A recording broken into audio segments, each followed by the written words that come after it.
Big TV భక్తి సమాచారం WhatsApp ఛానల్లో జాయిన్ అవ్వండి. అన్ని విశేషాలు ఎప్పటికప్పుడు తెలుసుకోండి.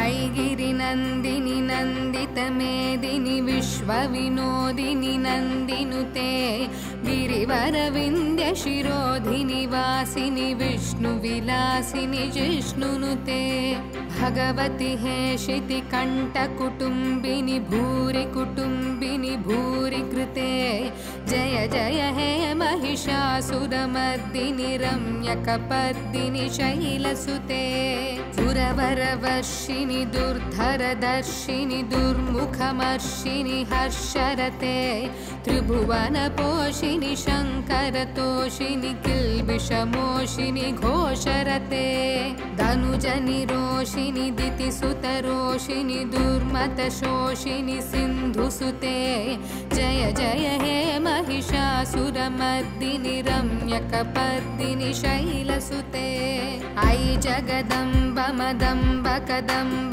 वनप्रियवासिनि हासरते शिखरि शिरोमणि तुंग हिमालय शृंग निजालय मध्यगते मधु मधुरे मधुकैटभगञ्जिनि कैटभभञ्जिनि रासरते जय जय हे महिषासुरमर्दिनि रम्यकपर्दिनि शैलसुते ऐशतखण्ड विखण्डित रुण्ड वितुण्डित शुण्ड गजाधिपते रिपुगजगण्ड विदारण चण्ड पराक्रम शुण्ड मृगाधिपते निज भुज दण्ड निपातित खण्ड निपातित मुण्ड भटाधिपते जय जय हे महिषासुरमर्दिनि रम्यकपर्दिनि शैलसुते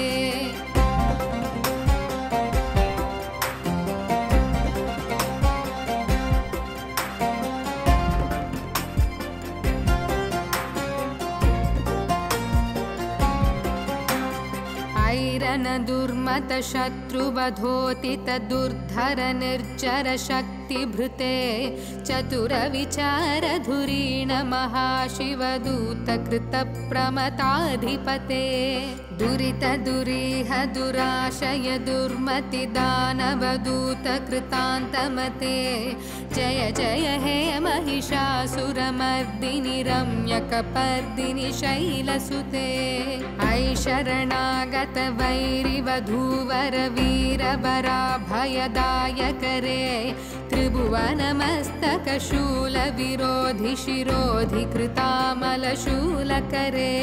दुमि दुमि तामर दुन्दुभिनाद महो मुखरीकृत तिक्मकरे जय जय हे महिषासुरमर्दिनि रम्यकपर्दिनि शैलसुते ऐ निज हुंकृति मात्र निराकृत धूम्र विलोचन धूम्रशते समर विशोषित शोणित बीज समुद्भव शोणित बीजलते शिव शिव शुंभ निशुंभ महाहवतर्पित भूत पिशाचरते जय जय हे महिषासुरमर्दिनि रम्यकपर्दिनि शैलसुते धनुरनुसंगर नक्षन संग परिस्फुरदंग नटत्कटके कनक पिशंग पृषट्क निशंगर सद्भट शृंग हतावटुके कृत चतुरंग बलक्षितिरंग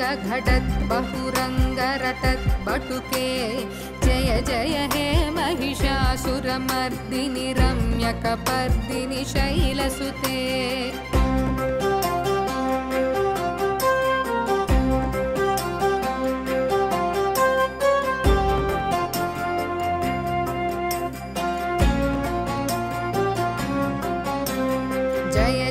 जप्य जये जय शब्द परस्तुति तत्पर विश्वनुते भणबणबिञ्जिमि बिंकृतनूपुरसिंजितमोहितभूतपते नटितनटार्धनटी नटनायकनाटितनाट्यसुगानरते जय जय हे महिषासुरमर्दिनि रम्यकपर्दिनि शैलसुते अयि सुमनः सुमनः सुमनः सुमनः सुमनोहरकान्तियुते श्रुतरजनी रजनी रजनी रजनी रजनीकरवक्त्रवृते सुनयन विभ्रमर भ्रमर भ्रमर भ्रमर भ्रमरादिपदे जय जय हे महिषासुरमर्दिनि रम्यकपर्दिनि शैलसुते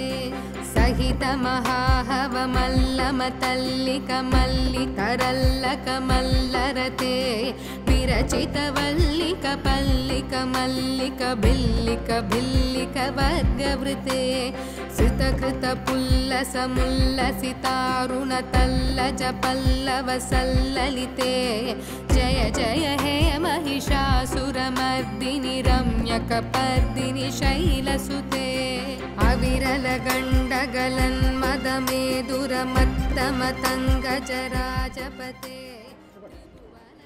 ఈరోజు అమ్ము స్వచ్ఛంద సంస్థ ఆధ్వర్యంలో రేపటి నుండి ఆషాఢ మాసం స్టార్ట్ అవుతుంది. మహిళలందరికీ చాలా ఇష్టమైంది ఏంటంటే పచ్చి గోరెంటాకు తెంపుకొని పల్లెటూర్లలో అమ్మమ్మ వాళ్ళ ఇంట్లో కూడా ఇట్లాంటి కార్యక్రమాలు చేస్తుండే. మా చిన్నప్పుడు కూడా మా అమ్మమ్మ వాళ్ళు పచ్చి గోరెంటాకు పెట్టుకుంటే మంచి మొగుడు వస్తాడు, ఎర్రగా పండుతాయి అని చెప్పేవాళ్ళు. అందుకు ఆ ఆచారాన్ని మేము ఇప్పటికీ కూడా పాటిస్తున్నాము. ప్రతి సంవత్సరం లాగే ఈ సంవత్సరం కూడా మహిళలందరం కలిసి ఇక్కడ జరుపుకోవడం జరిగింది. ఫస్ట్ గాయత్రి అమ్మవారికి పూజ చేసుకొని పసుపు కుంకుమ అమ్మవారికి పెట్టి మేమందరం కూడా ఒకరికొకరం గోరెంటాకు పెట్టుకోవడం జరిగింది.